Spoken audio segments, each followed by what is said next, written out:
So let's get right into it. We're in Matthew chapter 7. We'll be reading verses 21, 22, and 23, and I'm reading from the King James Authorized Version, and Pastor Ron is reading from the Scriptures from the Institute of Scriptural Research. Beginning in verse 21, "Not every one that saith unto me, Lord, Lord, shall enter into the kingdom of heaven, but he that doeth the will of my Father which is in heaven. Many will say to me in that day, Lord, Lord, have we not prophesied in thy name, and in thy name have cast out devils, and in thy name done many wonderful works? And then I will profess unto them, I never knew you. Depart from me, ye that work iniquity." Okay, so again, verse 21, "Not everyone who says to me, Master, Master, shall enter into the reign of the heavens, but he who is doing the desire of my Father in the heavens. Many shall say to me in that day, Master, Master, have we not prophesied in your name, cast out demons in your name, and done many mighty works in your name? And then I shall declare to them, I never knew you. Depart from me, you who work lawlessness." So after last session, when we were talking about verse 20, we left off there. "So then by their fruits you shall know them." Keeping in context with that and what we were discussing as the real fruit, just consider a few verses that I have here that is in reference to the fruit that would esteem Yahweh. For example, in Amos 6:12, the prophet speaks a rebuke to the people who has distorted the true fruit that would speak of Yahweh. And he says, "Do horses run on a rock? Does one plow it with oxen? For you have turned right ruling into poison, and the fruit of righteousness into wormwood," or into bitterness. In 2 Corinthians chapter 9, Shaul, Paul, he is in reference to the expression of love and compassion and giving. He says, "He who supplies seed to the sower and bread for food shall supply and increase the seed you have sown, and increase the fruit of your righteousness." In Ephesians 5, same author, Paul, Shaul, says, "For the fruit of the Spirit is in all goodness and righteousness and truth."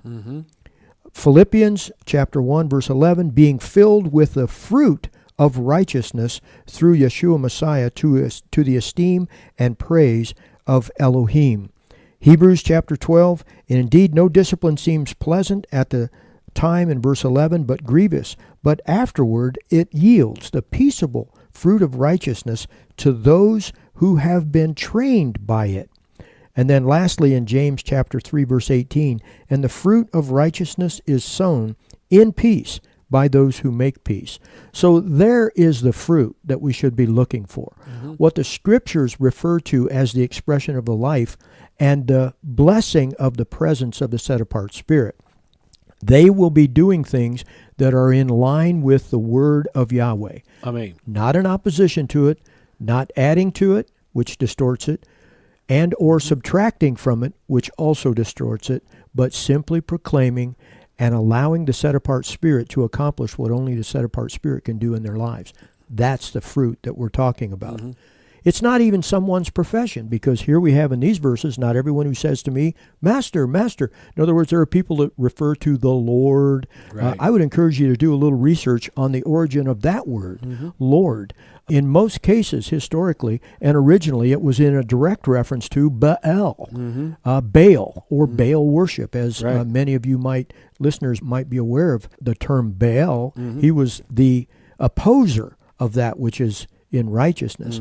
So, Master, Master, they proclaim this. We're submitted to the Master, to the Lord, Yeshua or Jesus, or they'll have different names for him and all that. But notice what Yeshua himself says. I don't care what you say. Yeshua says, "He who is doing the desire of my Father in the heavens, he's the one who is doing that which is righteous." Actually, he is the one that is qualifying himself or herself by doing that as one of my own. Amen. Reading from Matthew chapter 12, in qualification of that particular story, again, I don't know if we've touched on it. I've shared this verse so many times, or these verses, that it just always comes to mind. It's when a we're go-to talking, because it's the truth. it is when you're talking about doing the desire and the family of Yah, his people. In verse 46, while Yeshua was still talking to the crowds, see, his mother and his brothers stood outside seeking to speak with him. One said to him, see, your mother and your brothers are standing outside seeking to speak with you. Yeshua, answering, said to the one who spoke to him, who is my mother, and who are my brothers? And having stretched out his hand toward his taught ones, he said, see, my mother and my brothers. For whoever does the desire of my Father who is in the heavens is my brother and sister Amen. and mother. So that's who Yeshua says is his family. Not just someone who says that they are his family, but it's the one who Yeshua speaks of and says, no, it's the one who does the desire of my Father. Those are my mother, my brother, my sisters. Those who are the ones who will not just by their mouth say, Master, Master. Right. Back in Matthew chapter 7 now, he says, many shall say to me in that day, not only, this or that with Master, but he said, how have we not prophesied in your name and cast out demons in your name and done many mighty works in your name? In other words, how can we not be, they're asking, how could we not be those who are pleasing to you? We've prophesied. Well, we know that there are false prophets. Amen. We were just read about it. We were just warned about them. We know that, in the process of deception, the devil can pretend. He masquerades as an angel or a messenger of light. Exactly. Let me, just share a quick word of testimony. Before I was walking according to the true promptings of the Spirit, and that would be in line with His Word, right, I had been involved in varying expressions of ministry. And one of them at a particular time was a casting out of demons. Well, I myself was lawless. I was living a lawless life. Even though I was reading the Scriptures, I was rejecting half of it. I was living in opposition to most of the Word of Yahweh. But nevertheless, I was able to, I thought, cast out demons. What happens? What if me being a lawless person was not really casting out demons, but was actually in contact with people who were demonized and lawless, and because of the deception and the deceptive power of the enemy, he was pretending to be cast out. Amen. What a perfect deception. That's a perfect deception. And actually, that's not a stretch, because we know in the very last days there are lying signs and wonders. Amen. These folks who are saying this, cast out, they had to have some kind of experience to be able to say that. They had to say something. They had to pray over a person. They had to rebuke some kind of entity and had to see some kind of physical demonstration for them to be able to be qualified in their mind that they cast out demons. But like I'm saying, what if they are lawless people trying to cast out demons out of lawless people, and all the devil is doing is deceiving both people? If the person from that point on doesn't begin to walk according to the fruit of righteousness, empowered by the set-apart Spirit to walk on the basis of the ministry, which is the Word of Yahweh, I suggest here that they are pretending that they've been deceived into thinking that they have been set free from some demonic entity, and the lawless person who is supposedly casting those demons out are also deceived. When Yeshua cast demons out of people, they left. The person was changed. They were absolutely changed. And what we see as a confirmation, a promise of the confirmation, is that those who walk according to the truth of His Word will be empowered to actually have authority and exercise authority over demons. But these aren't people that he's referring or talking to here that are what we might call mainline religious people. Mainline religious people don't spend much time in the ministry of prophesying. Right. Mainline religious people don't spend any time doing anything with anyone called a demoniac. Most don't even believe, or I shouldn't say most, that's hyperbole, but many don't even believe in that realm. That's right. And many of them do not have anything to do with many mighty works. So these are people that are pressing beyond the realm of mainline religion. And so he's having this conversation with them. They think they've done some good things. They're convinced by their own flesh that they have a right to enter into the kingdom of Yahweh. And Yeshua says to them in verse 23, I shall declare to them, I never knew you. Depart from me, you who work lawlessness. So he identifies the true standard at that point for whether you are on track, on the path to enter into the kingdom there, not based on man's concept of we've got a lot going on, look at all these things that we're doing, look at what's happening in our midst. They can all look good. Many times they can look on the surface without having the discernment from the set-apart Spirit. It's hard-pressed for a man in the flesh to tell the difference. Oh, it really is. You can't discern it. The things of the Spirit, the natural man does not receive. The word there that's translated lawlessness in the Scriptures in verse 23 is the Greek word anomia, which simply means illegality. On whose basis? He has to be referring to the law of Yahweh. Yeah. So these are people who are in violation of the law of Yahweh, qualifying themselves, whether they want to consider themselves to be right and religious or not. But from the words of Yeshua, they are classically expressing wickedness. That's what he says to them. Listen, I don't know you. In other words, what name did you call me by? Right. What character did you ascribe to me? Did you ascribe to me the nature as the Savior, as someone who did away with the law? Did you ascribe to me as the Savior, as someone who was named any other name other than the one that was given me? Are you ascribing some character and nature to me that is in violation of the truth?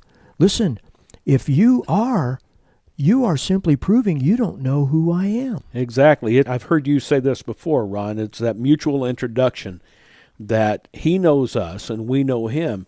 The basis of that knowledge is the truth of his word. It is the Torah, or the law. That is the basis of being able to have that kind of a relationship where you're known by what you do to identify whether you're a part of his kingdom or whether you're not. That's right. I mean, and this is not your opinion or mine. Yeshua actually clarifies this mutual introduction that you've heard me speak about in Matthew chapter 16. He says to his disciples in verse 15, Yeshua says to them, and you, who do you say that I am? This is a real important question to be answered accurately. Yes. And Shimon, Kepha, or Simon Peter, answering said, you are the Messiah, the Son of the living Elohim. And Yeshua answering said to him, blessed are you, Shimon Bar-Yonah, for flesh and blood has not revealed this to you, but my Father in the heavens. And I also say to you that you are Kepha, and on this rock I shall build my assembly, and the gates of Sheol shall not overcome it. There is a mutual introduction. Kepha, Peter, it was revealed to him from the Father that Yeshua was the one. Also, then, we have Yeshua stating who Kepha is. So when you introduce yourself to someone, you speak your name, and they speak their name, and now that person can never say, I never met them. Exactly. Yeshua can never say about Kepha, I never knew you.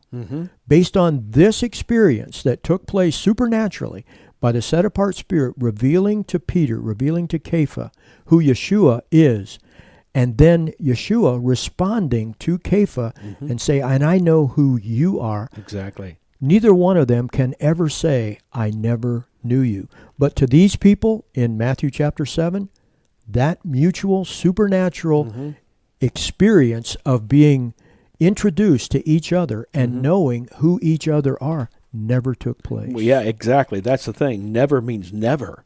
This is not something that had begun at some point. This never happened. The word itself, ou depote, means not even at any time, never at all. That's right. That's a pretty sobering thought, Ron. Yeah. Well, there are people who say that they know, and they're being led by the Spirit of Yahweh, and they do the strangest things. They don't do things according to His Word.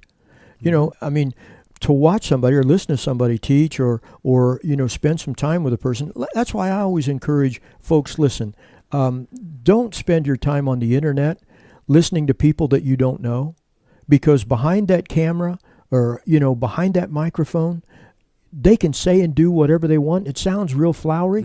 Spend some time with them. Yeah. Sit down with them, have a cup of coffee, look them in the eye, and ask them some point-blank questions. I invite that.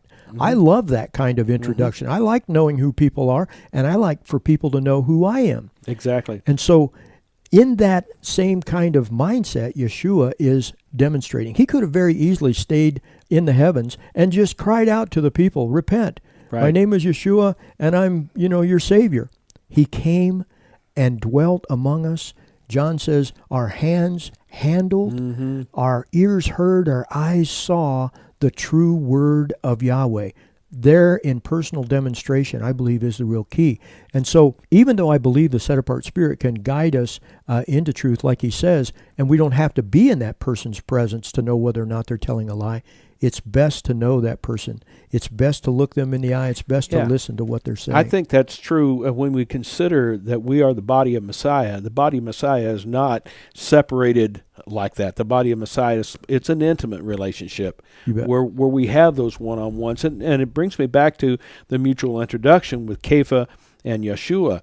That was the beginning. Well, they could say, now we've met. I know who you are. You know who I am. Now let's get to know each other. He already knows me. You bet. But he's revealing to me what he knows about me. You bet. And I'm that I don't know yet. Exactly. And then I'm beginning to know him better. Yep. And this is an ongoing process that seems to be overlooked. That's the walk that we're talking about that takes place in the new covenant. You bet. If his sheep can know his voice, and you're one of his sheep, and I believe his sheep can know his voice because he said so, and you're one of his sheep, you'll know his voice. Amen. If you're more determined to know the voice of man or your own voice, that will crowd out the voice of Yeshua, the commentary that he has given us through his Spirit on his word. Right. So that's the whole point here. It's that I don't care what you say. People can call themselves anything. People can call themselves Christian. People can call themselves Messianic. People can call themselves, karate experts. People can call themselves musicians. Yeah. They can call themselves anything. It's what they really are that matters. And so Yeshua said, I don't care what you call yourself. I'm telling you, I never knew you. In spite of all of these supposed supernatural things that you were involved in, I never knew you. Depart from me on the basis of your lawlessness, Exactly. your commitment to illegal action. Well, it reminds me again of what we looked at back in verse 14, where he says, narrow is the way and straight is the gate. And that is a place where none of these other things that we attribute to him, the things that we do, the things of the flesh, those cannot enter in through that narrow way. There's an affliction that takes place. There's a squeezing down and a pressing in that those things that can't enter in have to be removed. You bet. That's the whole process of discipleship that you're referring to earlier. And that's that hard-pressed place. It's that place where that stuff is squeezed out. Every bit of flesh, every bit of lie. We're in a liar's kingdom. Yeah. And to be in a liar's kingdom and not be affected by a liar is a real feat. It's a real, a real work. You can't do it by yourself. No, there are lies everywhere. I mean, there's fake news, there's fake events, there's fake religion. It's so amazing to me that actors in Hollywood and all of those people who are just pretending have gained such a place of status and influence in the lives of people. They tell us what to wear. They tell us how our hair should look. They tell us how to talk. They tell us what kind of glasses we should put on. They tell us what kind of shoes we should wear, where we should go, how we should act, and all of this stuff. And they're a bunch of actors. Yeah. They're just pretending. Get with somebody that's real, according to the truth of Yahweh, and walk in the truth, not in the lie. Amen. Amen. It comes down to that. Yeshua said, you shall know the truth will set you free. And he qualifies what the truth is, that it's the word of his Father. And if we're born again, that's our Father. You bet. I mean, and that's how we prove that he's our Father, that we do the desire that pleases him instead of our own or the desire of the devil. Let's go on and move on into the remaining verses here in this chapter. Verse 24, therefore, whosoever heareth these sayings of mine and doeth them, I will liken him unto a wise man, which built his house upon a rock. And the rain descended, the floods came, and the winds blew, and beat upon that house, and it fell not, for it was founded upon a rock. And every one that heareth these sayings of mine, and doeth them not, shall be likened unto a foolish man, which built his house upon the sand. And the rain descended, and the floods came, and the winds blew, and beat upon that house, and it fell. And great was the fall of it. Okay? Therefore, everyone who hears these words of mine, speaking of Yeshua, and does them, there's the key portion, shall be like a wise man who built his house on the rock. Who is the rock? That'd be Yeshua. That'd be Yeshua. And so the rain came down, the floods came, the winds blew and beat on that house, and it did not fall, for it was founded on the rock. Everyone who hears these words of mine and does not do them shall be like a foolish man who built his house on the sand. And the rains came down, the floods came, and the winds blew, and they beat on that house, and it fell. And great was its fall. And it came to be, when Yeshua had ended these words, that the people were astonished at his teaching, for he was teaching them as one possessing authority, and not as the scribes. A couple of things here. Again, the key phrase there in verse 24, the one who does them. Now, not does his own desire, but does the will or the desire of the Father. James says, become doers of the word, not hearers only, deceiving yourselves. I've known folks over the years that just attending a church that happens to be at that time the happening thing. And, you know, I began the ministry here in LaGrange County, my time in ministry in 1988. I was involved somewhat in the ministry prior to that, but I've seen happening churches come and go. We used to be one. We used to have hundreds and hundreds of people. We were the happening thing. Radio stations and all that stuff. We even had a TV station come and do a major news story about and all that stuff. As if we were something special. Because people only will travel so far, they've got to make a happening church someplace. Right. And that's what takes place. And people will be very justified in attending the happening church. Right. The real justification comes from being doers of his word. Amen. And again, we go back to those previous verses. Few there be that find it. Amen. Many find the broad way. Many find the happening church. Programs, stuff happening. It's real busy. We got all of these things. You know, I mean, you were here. We had Bible college classes, and every night something we happening had all the Bible time. studies. We had worship ministry things. We had 4 and 5 worship teams at one time. We had radio stations. We were the happening thing, but we were not doing his word. Amen.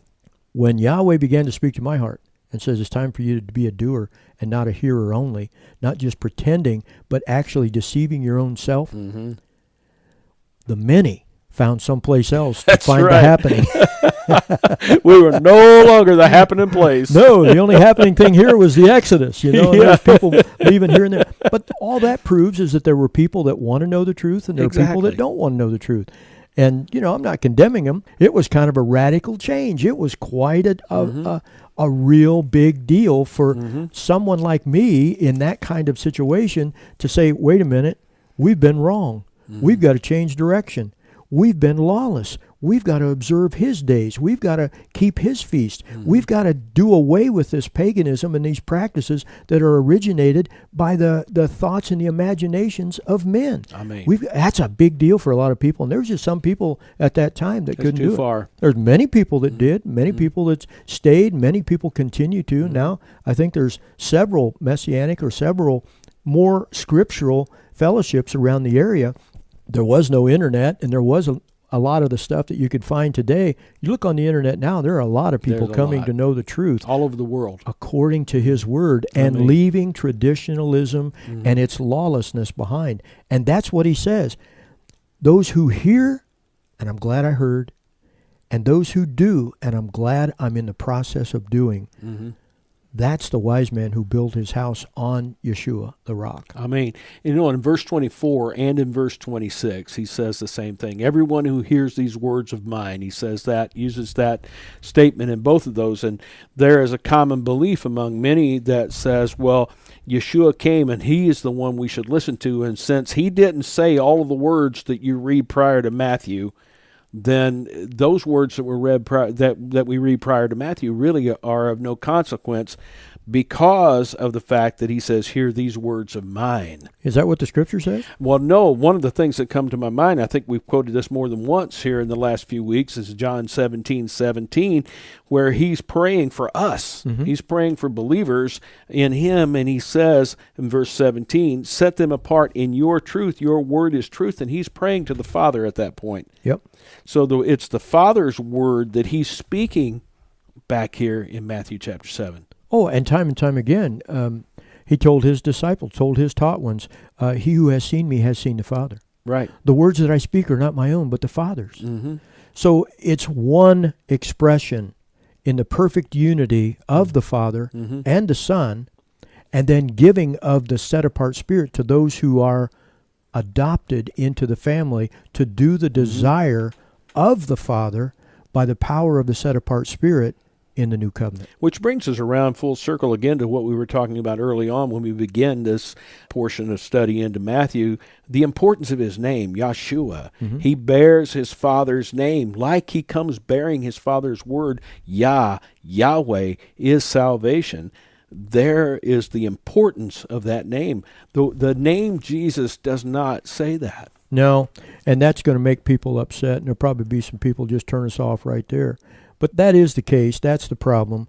Not that we have too much of an emphasis on the truth of the name of the Father.